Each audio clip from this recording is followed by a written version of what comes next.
I'm Julie Clift with you on ABC Gold Coast. Well, buses, we've talked a lot about them in the last couple of years. Delays, driver shortages. Well, on the northern Gold Coast, buses are again in the spotlight, with the member for Coomera highlighting the issues for locals. Michael Crandon, good afternoon. Hello, Julie. What are the issues?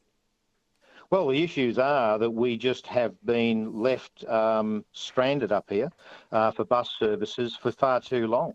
The reality is that we haven't had an increase in two of our bus services, the 728 and 729, which goes between Ormeau train station and Beenleigh train station, since 2013, a decade ago. That was an increase. We doubled the number of buses at that time, but since then, since 2013, we've had no increases whatsoever. So that's the big issue. What are some The other examples? issue, Oh, go on. No, go on. yeah. Well, the other issue is that Jacobs Well has never had a bus service. Jacobs Well is a growing community. It needs access. We've got older folk out there. We've also got young people that don't just need to go to school. They also need to get out and about. Get out to the train stations and what have you. And they don't have a bus service of any description, despite the fact that we've been calling for one for more than a decade.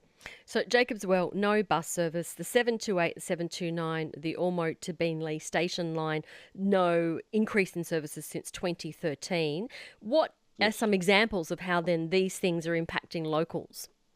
Well, the two major ones has been in recent times where students were left on the side of the road. And this is the 729 service, which is a normal suburban service, but they cancelled the first bus, the bus that these students rely on to get to school at Norfolk Village.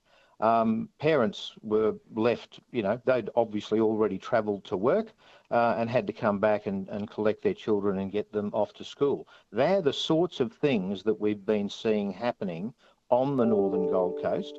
Another example is an elderly constituent who was a volunteer at the Gold Coast University Hospital, catching buses in the morning around 7:45 to get to her volunteering at Gold Coast University Hospital. Bus didn't turn up. And they've also been known to go in the wrong direction because of lack of training of drivers, those sorts of things. We've got two petitions running at the moment. Yes. Sorry, No, that's okay. I was going to say, jumped you spoke to Bern Young about this in March. So again, this Yes, is I something did. that has been spoken about. You've got these two petitions. Tell me more about those. Okay, so we've got several hundred signatures on two petitions. They're due to be responded to on the 8th of June. The issue is, of course, this funding was made available 1 year ago. The next budget is early June. 1 year ago, we were given funding for these bus services, and they still haven't yet been delivered. The Gold Coast City Council put their 50% of the funding up 2 years ago.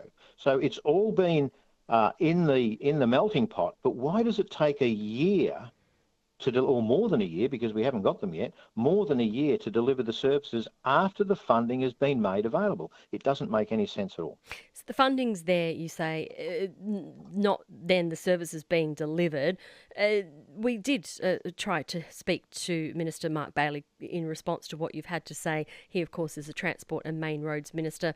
Part of what he's talked about is that there is a driver shortage. So is it fair to put all this back onto the government when we've been speaking for really the last couple of years about just how there's not enough bus drivers? So this isn't necessarily a case of funding. This could be a case of the fact that there's just not enough bus drivers to go around. He says, I've been upfront with Queenslanders like the rest of the country. We're facing a bus driver shortage as a result of an extremely tight labour market. This makes it difficult to attract and retain drivers to service the country's fastest growing region. He says, I've been regularly meeting with Kinetic, the service provider, and we're working through a number of solutions to try and address the challenges. That's part of the minister's statement. What do you say in regards to that? I mean, that seems like a fair point.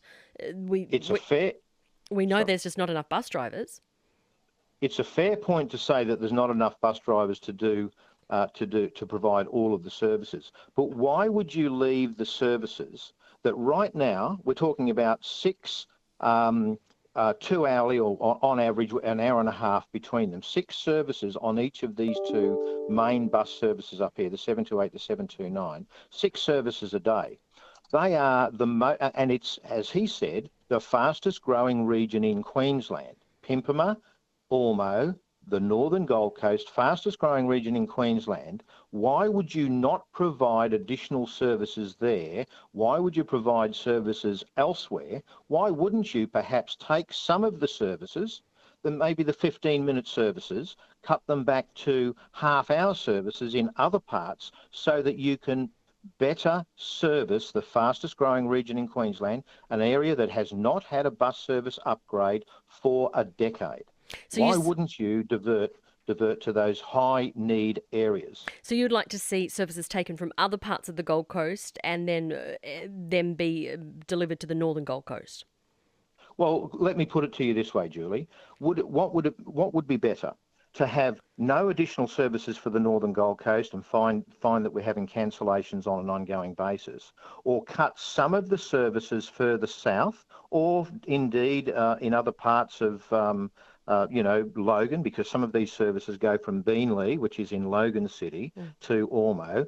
Wouldn't it be better to cut some of the services, perhaps drop out a few of the 15-minute or 10-minute, in some cases 10-minute services, take them back to 20-minute services or half-hour services to provide, because the buses aren't full. Okay, not every bus is full. It's just a convenience thing. People are getting their bus every 15 minutes. Oh, that's great for them. But we're waiting for 2 hours and sometimes having buses cancelled up here on the Northern Gold Coast. Why not provide the fastest growing region in Queensland with a better bus service, one that runs every half hour perhaps, and cut back on some of those services in Logan City? Or further down the Gold Coast where they're running every 10 or 15 minutes. Yeah, I take your point. I'm wondering what people make of that if they're on the Southern Gold Coast, because again, many of those bus services have been cancelled. It's not just the Northern Gold Coast that is getting cancellations. There was a period where I was reading out every afternoon, cancellation after cancellation of different bus services, again, being put back to the fact that there's just not enough bus drivers. So I hear what you're saying, Michael Crandon. No, you're continuing to beat this drum. I imagine you're feeling that you're not getting anywhere. Is that fair to say? I'm not getting anywhere. I'm trying to send a message before this next budget week, which is, as I said, early February, actually mid-February to be technically correct. June. Where did that come from? Mid-June to be technically correct. I'm trying to make as much noise as I can in relation to this. The squeaky wheel, if you like, make the government aware that, hey, this can't go on. Let's not let it go on past another budget sitting. Let's deliver some bus services to the Northern Gold Coast, even if you have to snip a few of the services. Remember, what we're talking about here is not cancelling bus services down the Gold Coast and giving them to the Northern Gold Coast or Logan City and giving them to the Northern Gold Coast. We're talking about cutting them back from perhaps every 15 minutes to every 30 minutes. Okay, so they've got some services and we've got service. No increases for a decade, remember. You're putting all this on the government's shoulders. You're aiming this at the government, as you said, ahead of the budget. Yes. But where does Kinetic lie within all of this? I mean, they're the ones who are actually in charge of scheduling, etc. Where do you see their part in all of this? Well, where I see with Kinetic is they are also, as I understand it, they're also a bus builder. Where was the planning when we gave them notice a year ago that we're going to need these additional buses up here, that we gave them notice 2 years ago that the Gold Coast City Council was screaming out for additional bus services? Where was the planning the forecasting for them to say, well, okay, we're going to need these additional bus services? And where was their recruitment drive, not just recently, but a long time ago, to start recruiting those drivers for these additional bus services? So yeah, look, there's it's not about blame. It's about, look, listen to us. No increases for a decade. We've got 6 bus services going northbound out of Ormo on both sides of the highway, 728, 729, 6 or 7 it might be, each day. Some of those are cancelled from time to time. It's the fastest growing region in Queensland. Doesn't it make sense to give further consideration to delivering some services here in the Northern Gold Coast. Michael Crandon, good to speak with you this afternoon. Thanks for joining me on ABC Gold Coast.